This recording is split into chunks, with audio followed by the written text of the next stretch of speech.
Hello and welcome to another edition of Issues with JIDE. Here we'll talk about actions and inactions of those who shape our political and national landscape and how these impact us positively or otherwise. I'm Ibrahim Shita. Today on the show, Rivers crisis rages as Wike calls Rivers governor ungrateful. And later on the show, appeal courts under attack over errors in Kano judgment. In the course of the program, we'll take your questions, but first, subscribe to our YouTube channel and drop your questions in the comment section. It's important to mention that we can only read comments with proper names and are about the issues discussed. I have joining me via Zoom the maestro himself, Babajide Kolade-Otitoju. It's good to see you again, BKO, this evening. Well, good evening, Ibrahim. Good evening to our viewers. Great. Let's get right into the issues for today. Former governor of Rivers State and the minister of the FCT, Nyesom Wike, expressed disappointment at the conduct of Governor Fubara, stating that he did not like ingrates and that money and power would always reveal the nature of a person. We know former Governor Wike to be a very blunt person, but what do you make of his comments on the recent political crisis in Rivers to start with? I think, first and foremost, he feels disappointed about some of the steps that the governor took with just a few months into office. Fubara was largely seen as someone not politically active, someone largely apolitical, and a thoroughbred technocrat. He was the accountant general of the state, and Wike must have seen him as the least political of all his appointees, of all the people that he looked at with a view to finding a successor to the throne that he vacated. You could see that in the interview, he said that if he had chosen that, looking at the options before him, that Fubara was the best, and that if he had chosen any other person, that by now he would be in trouble. So to him, Fubara was clearly the least political. When you look at governors, they always want people who would not try to outshine them, or people who would not try to dismantle their structures, dismantle everything that they held their legacies, so to say. Bola Ahmed Tinubu had many career politicians around him, but he chose Fashola, who was, in my view, completely apolitical, completely disinterested in political power. He was his chief of staff, and he was buried to in the job. He was literally consumed in the job, and many politicians didn't like him because they felt that Fashola always blocked the access to the big man. But Ashwaju felt that he possessed the qualities to build on the successes that he recorded, in 8 years. And so he went for Fashola against the expectations of many of the people around him. They felt Fashola would not fly, they felt Fashola would fail, but Ashwaju saw some qualities in him and picked him. I believe that Wike felt that Fubara would simply focus on working for the people of Rivers State and not be bothered about the political side of things. Remember, he advised him not to even go to Abuja. Just face your work.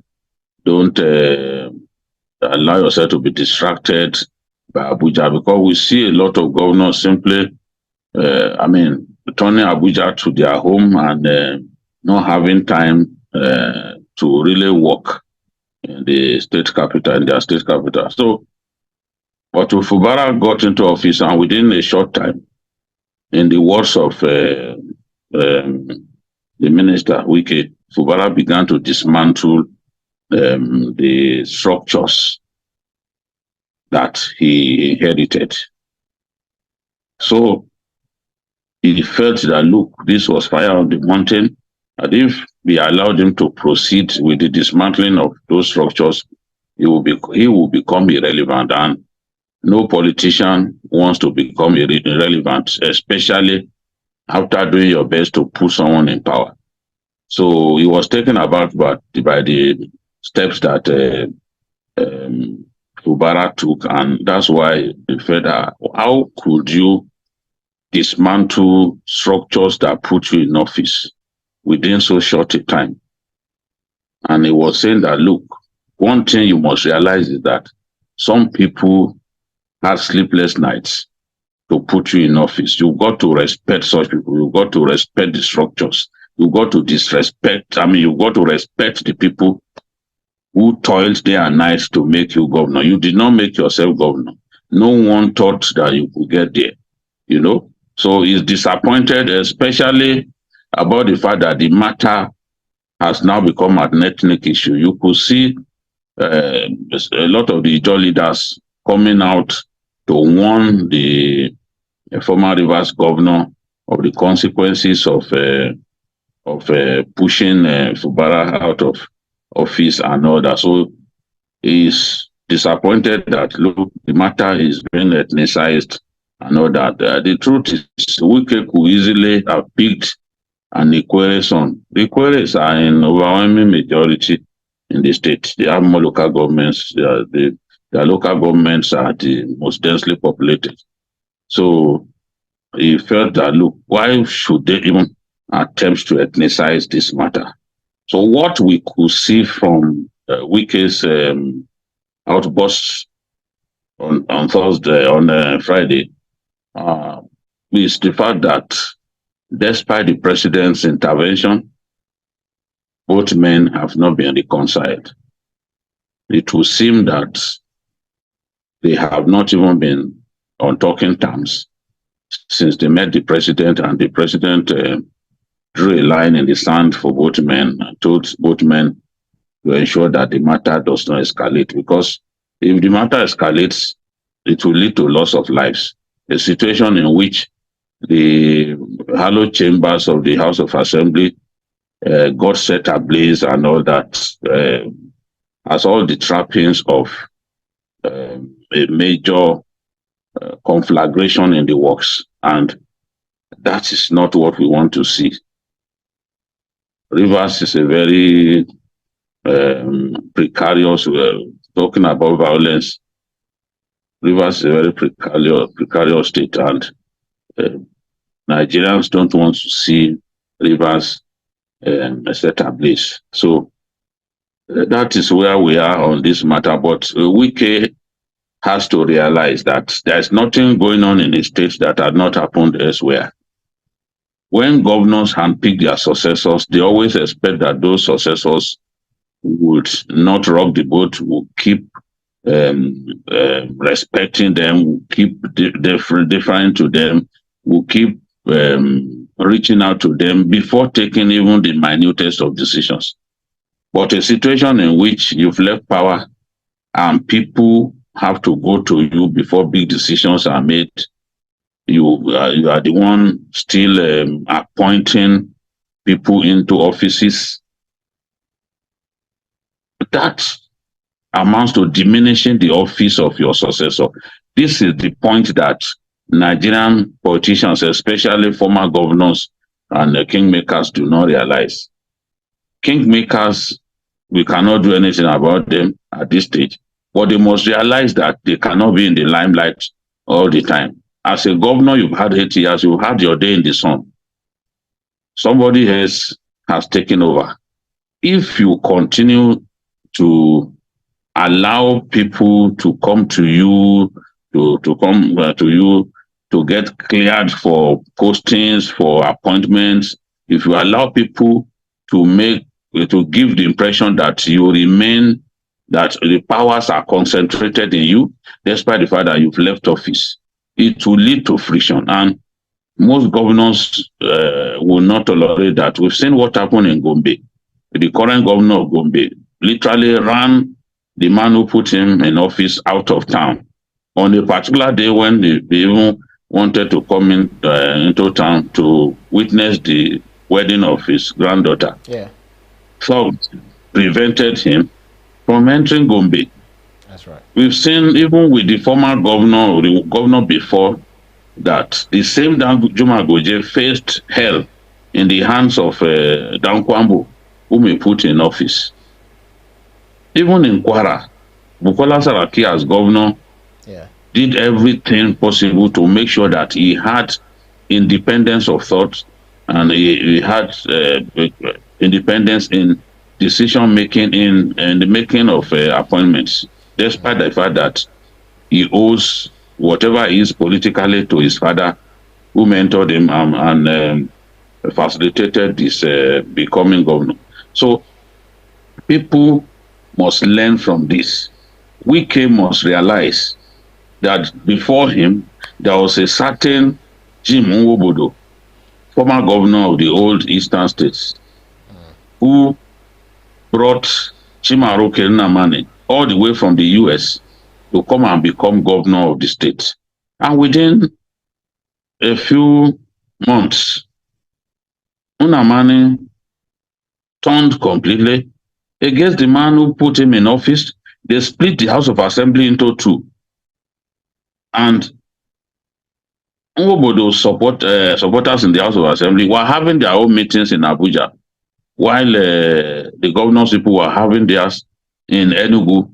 Invariably, he was able to lure some of the lawmakers on Nwobodo's side to his side. Well, what do you expect? A governor has tremendous resources. And in the end, the table turned fiercely, and Chimaroke Nnamani took complete control. He had forgotten that someone put him there. Nnamani was paid back in similar coin when Sullivan Chime, a man that he chose over and above others to succeed him, turned against him the same week that Sullivan Chime took office. Sullivan Chime went after Nnamani's loyalists. He chased some of them out of their quarters, their government quarters, within 1 week of taking power. And they tried their best to make sure that Sullivan Chime was removed out of office by going to confess in the open court how the election was rigged in Sullivan Chime's favor. But he still didn't stop the judiciary from giving victory to Sullivan Chime. So Sullivan Chime ruled the state without any form of deference to the immediate past governor who put him in office. He turned against him. I've seen a governor from the Northwest who today has turned against his benefactor. So these things happen. These things happen. People want to be their own man. And Wike must realize that at this stage, he has to tread softly. He believes that victory will be his in the final analysis, but I still believe that a governor has an advantage in matters like this.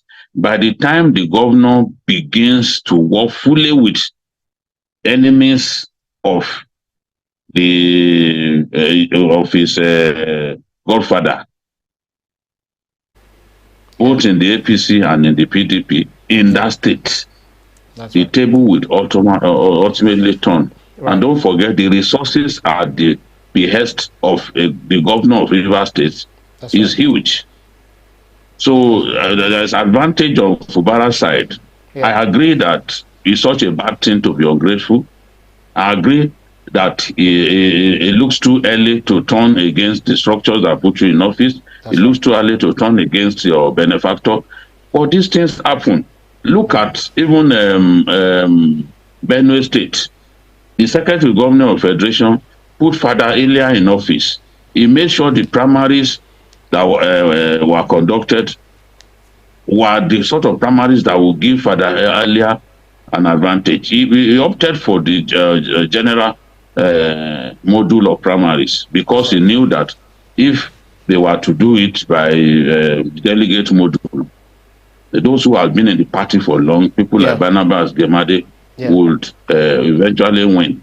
That's right. So, but today, within the first week of coming into office, Father Alia turned against the Secretary of Government of the Federation, Akume. Today, both men do not really see eye to eye, and their supporters are enemies of one another. So what is happening in Rivers is something that usually happens in our country, but Wike has to show wisdom in handling this matter. Otherwise, his political future could be in jeopardy. That's right, BK. Let me quickly take one or two comments, and I'll start with Fabian Akaize's comment. It says, former Governor Wike destroyed his relationship with the PDP, engaged in anti-party activity on a scale never seen before, ruined Atiku and Ayu, and now he wants to have his way. I stand with Sim Fubara, and he is right. Folashade Olanreyo says, Governor Fubara should have not, or shouldn't have dismantled Wike's legacy. He should have faced his own business of the state as usual. After all, they did it together. Wike suffered for him to make him win. To make him win, rather, it's too early. Now, Taiwo Dunlade says, I believe Sim Fubara has beaten off more than he can chew. Olatunji Atonda says, Fubara is obviously on the wrong side to think he can outsmart his benefactor. And Marvin Odita says, same Wike criticized, well, let me take Ogechi Ovongwa, who says it's too early for Wike to cry. And Marvin Odita says, same Wike that criticized Tinubu's godfatherism in Lagos is now proudly championing godfatherism in Rivers. This is the definition of hypocrisy. And it's against this backdrop I'll be asking you this question. Mr. Wike also insinuated that Governor Simlaye Fubara was behind the burning of the chambers of the State House of Assembly that occurred on October 29th to prevent his impeachment by lawmakers and then stoking ethnic crisis. Even though the president had waded in, do you feel with this godfather and son face-off, there can ever be trust or camaraderie between them going forward? No, it's going to be difficult, very, very difficult. In matters like this, politicians don't forgive completely because they know that once beaten, twice shy, and a man who can summon the courage to move against you, if he gains more power, more traction, is going to ultimately bring you down. So politicians don't, the relationship between them would be irreparably damaged by what is going on now. They may appear to make peace before the rest of us, but what we can see will just be an attempt to stop an escalation or prevent an escalation. But to forgive one another is, in this kind of situation, and as far as I'm concerned, politicians in this country really don't forgive one. I will never trust him wholeheartedly again. And if he has an opportunity to crush him, he will do that. For now, Wike has the advantage. In the 31-man House of Assembly, he has 27 supporters on his side. But the same way that Nunamani eventually lured Jim Nwobodo's supporters to his side, because at one point, they even had the same number of lawmakers on their sides, you know. But invariably, Nunamani gained the upper hand. A governor with all the resources and probably the support of his colleagues would inevitably gain the upper hand, except they find a way to resolve this dispute between both men. And Wike as a person is extremely stubborn. He doesn't give in easily, and that is why, in my view, it may be difficult to resolve this issue. You have to, in politics, you must learn to give and take. You must learn to make concessions during difficult situations. But someone like Wike, given his current posturing on this matter, does not seem like he wants to um, take things lying low. He doesn't want to take it easy at all. This is how I see what he has done. I feel for him in a way because he invested so much trust, but you can never trust a politician or somebody that you've given power, because with the power in his hands, he will start having all kinds of ideas. And even your own son, when you test him with power, you see his true nature. I agree. That's right. With the governor when he said that. Did we not see his son chase his father out of power in one of the Asian countries? These things happen. That's right. Right. Let me just take this comment and then we'll move to the next issue. Uche Sopolu says Fubara only has 3 members and not even being backed by the center.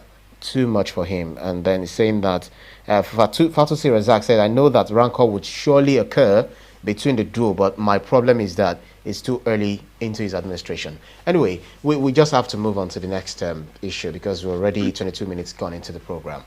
The certified true copy of the judgment on the Kano governorship election dispute contained contradictory resolutions, with the judge ruling in favor of and against the governor in the document.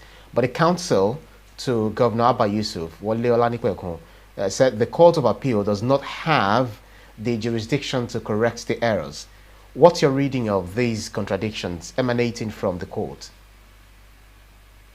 First and foremost, I respect Wale Olanipeokun, Senior Advocate of Nigeria, because he's someone who knows his onions and is someone who has shown that he understands the game very well. And I doubt if you can point at 3 lawyers in this country without Olanipeokun being amongst the best 3 lawyers.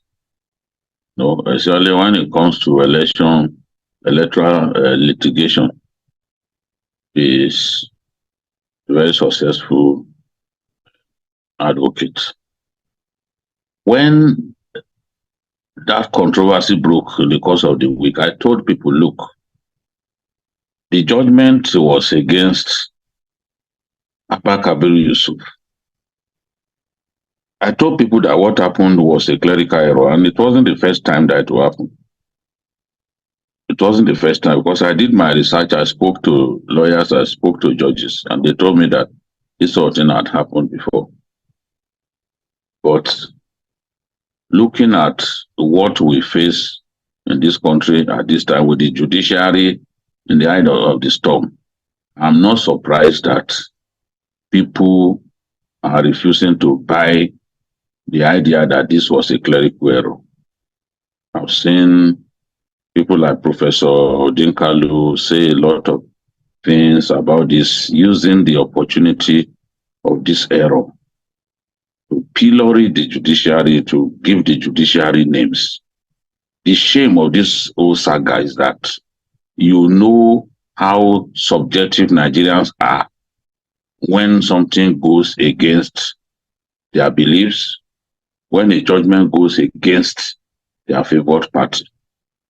This thing was clearly a clerical error, because in the open court, given the way the judgment was read and like the way it was going from the beginning.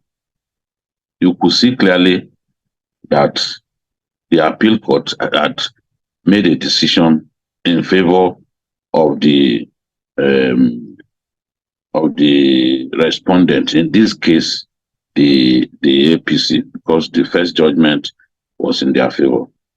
When I was discussing with a friend of mine who's a lawyer, I said, okay, if Maba Yusuf's people are claiming that the judgment was in their favor, okay, let them not appeal now.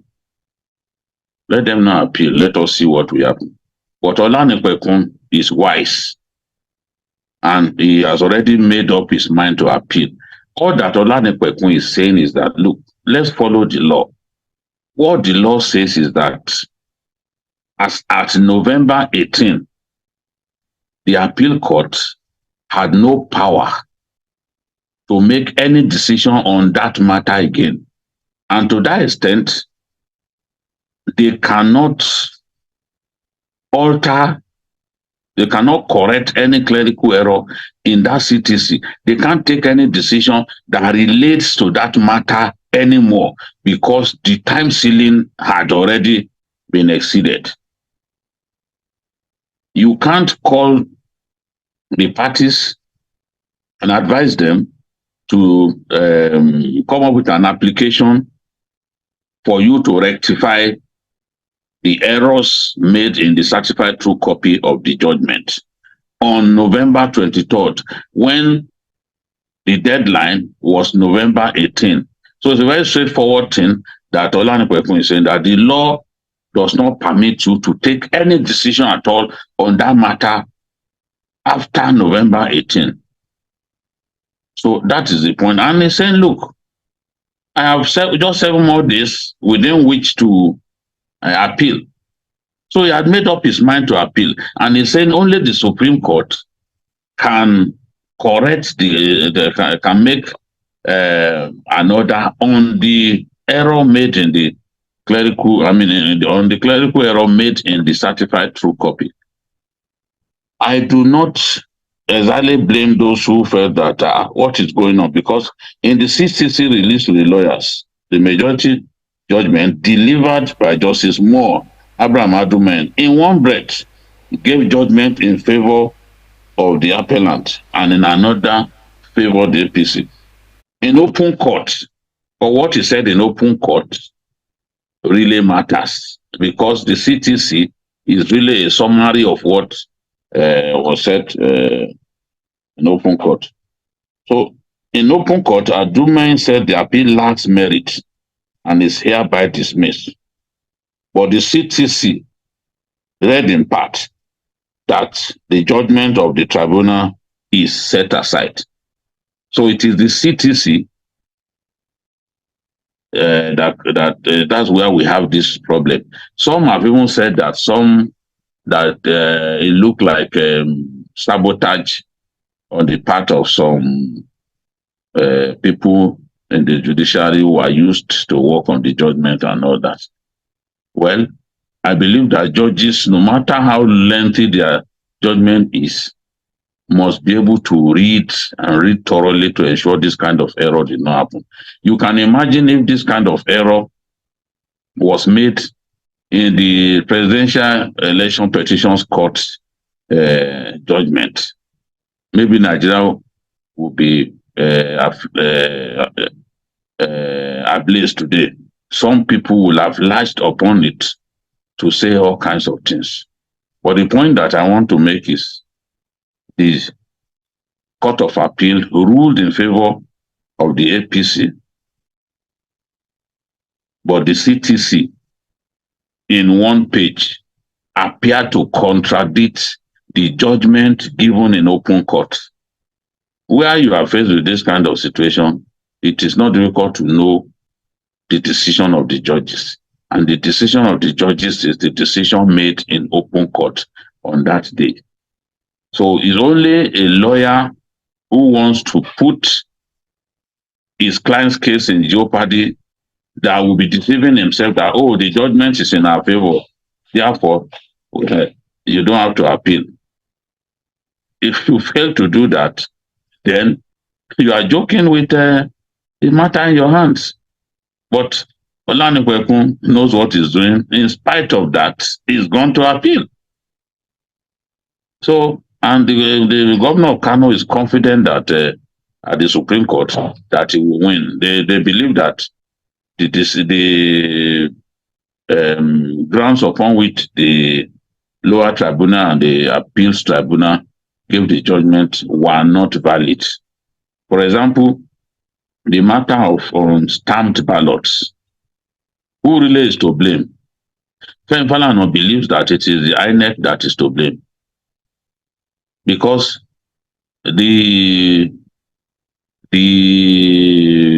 can't blame the agents of the political parties. How can we have a situation in which more than 160,000 ballots were not stamped? They ought to be stamped. If people voted, their ballots must be stamped. That's more than 160,000 polling units. That's more than that's a result from thousands of polling units. You know, thousands of polling units. You tell me that their results were not stamped. It is wrong. It is wrong, really. So, because in many polling units, there are usually about at least 500 people per polling unit. So, you look at 160,000. That's talking about thousands of polling units. Ballots from thousands of polling units not stamped. It really makes no sense. People believe that INEC, that the governor should not be punished for the incompetence and lax attitude of INEC staff. But again, the court will say that any issue brought before, any document before it that is not stamped is seen as a useless document. But I think that the Supreme Court will look critically at that matter and take a decision that will be in the best interest of the people of Kano State and the judiciary in our country. The mistake has been made. I think that going forward, the judiciary has to be more careful, because people will latch upon these mistakes and try to paint the picture of corruption and all that. But it's not the first time. There was a particular case of clear cut and paste that put a matter in Taraba State in the first paragraph or so of a matter outside of that jurisdiction. So perhaps because judges are overworked on election-related litigation, we are seeing some of these things. But thoroughness has to be the watchword to ensure that this kind of error does not happen. How can the judges decide, for example, that the NNPP lost the case? That's right. Only for the contrary to be reflected in one page of the certified true copy of their judgment. And before the CTCs are released, they have to look at them thoroughly. But right. I know also that because these people need to file their appeal quickly, they will want to get the CTC out as quickly as possible. But even in doing that, you have to be sure that you've thoroughly checked and proofread the CTC before releasing it. It's a crying shame, really, that this happened in Kano. That's right. Oh, quickly, let me quickly take Nelson Adufe's comment. Says, Senior Advocate Kolade-Otitoju is a sound lawyer. Clerical error should have been pushed to the Supreme Court. Though it may come to favor the respondents, but it should not be in a way that will not follow the law. Fatusi Razak says, I agree with the position of Mr. Kolade-Otitoju, Senior Advocate of Nigeria, but I don't believe this is a clerical error, but the judges changed their minds midway due to the factors best known to them. Bola Mary said the situation in Kano was a clear case of a dangerous politicking. The error was intentional. Abdul Sule from Mina says, JIDE, it still beats my imagination how an appeal court of all places can make such typo error. And Fabian Akaise says, we need urgent judicial and electoral reforms. How can these embarrassing judgments occur and the appeal courts refuse to release a statement and allow the APC to run to town celebrating? Very lastly, BKO, let me quickly chip in this question because we're out of time completely. Fabian Akaise is calling for judicial and election reforms, whereas others are also saying that we should have a petitions court separately, or to be separated from the the regular court. What do you make? How do you weigh in on this very quickly?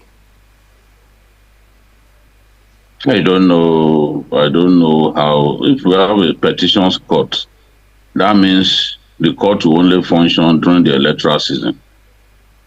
I don't think this is what applies in other climes.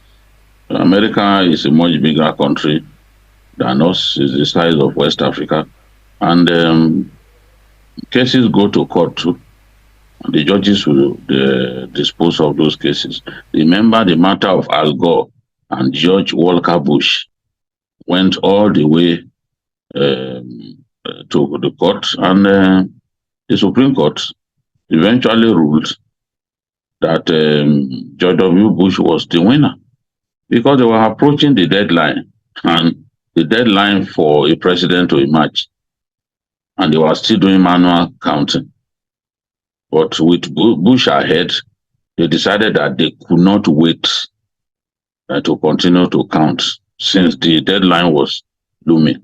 So cases will go to court, but we want to see the judiciary decide these cases with the fear of God and not give victory to people who do not deserve it. And where it is clear that people won an election, let the person who won also be able to win at the level of the tribunal.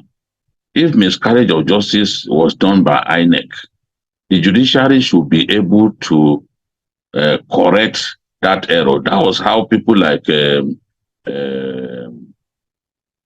Peter Obi became governor. That was how Shomale became governor. Because they were originally cheated. Their mandates were originally stolen. Some of them could be abusing the judges today. But if they have conscience, they will remember that at some point, they were beneficiaries of the judgment of the Supreme Court. That's right. So I think that it may be difficult, not impossible, to have a court dedicated just to the election, because the elections don't happen all the time. That means in 4 years, the judges will only be busy for just between 5 to 7 months. So what will they be doing for 4 years? That's right. So only when we have the electoral cycle, that's when they will be busy. I don't think that is practicable. But I still think that there is so much work being done by the appeal court, because our politicians are taking even matters that do not need to go to court. They go to court, keeping these people busy. Appeal courts, they have other things on their plates, but there are so many election-related cases. Look at people who are well beaten here in Lagos. Still going to court. They went to court, lost. Second time they lost, and we know they will still end up in Supreme Court. There are some ridiculous cases being filed to waste the time of the court, and that's why the appeal court is extremely busy. And this kind of errors would happen where judges have so much to do. I'm telling you that it's not the first time. It's not the first time, but this one got a lot of attention because of the stakes, because the stakes are high. And some people want to take the state, some people want to defend the state as much as possible. But in my view, the wish of the majority should prevail. That's right. That's the cases like this should not be decided by technicalities. Let the will of the ordinary people prevail. That is how we can have peace. That's how we can, the joy of the people can be full. But if the people are saddled with being ruled by the people that they didn't vote for, then that's not democracy. And the judiciary shouldn't help to put us in that kind of situation where those who do not deserve to rule suddenly find themselves in power. No, that's not right. That's right. That's right. Azubike, okay, says it's a cut and paste error. The votes should be invalidated. Ade Philip says NNPP must keep their mandate, or Mr. President must send a military governor there and organize a rerun. I don't know how that's possible. Nelson Adufe says, Ibrahim, you're doing a great job all the time. Oh, thank you. I think that's all we can take for now because of the time. We just need to raise on To show. And that's our show for today's edition of Issues with JIDE. Special thanks to you, Babajide Kolade-Otitoju, for those insightful analyses, as always, BKO. And thank you always for your patience all the time and your analysis. Thank you, Brian. Thank you for your labor of love. Thank you to our viewers. We love you.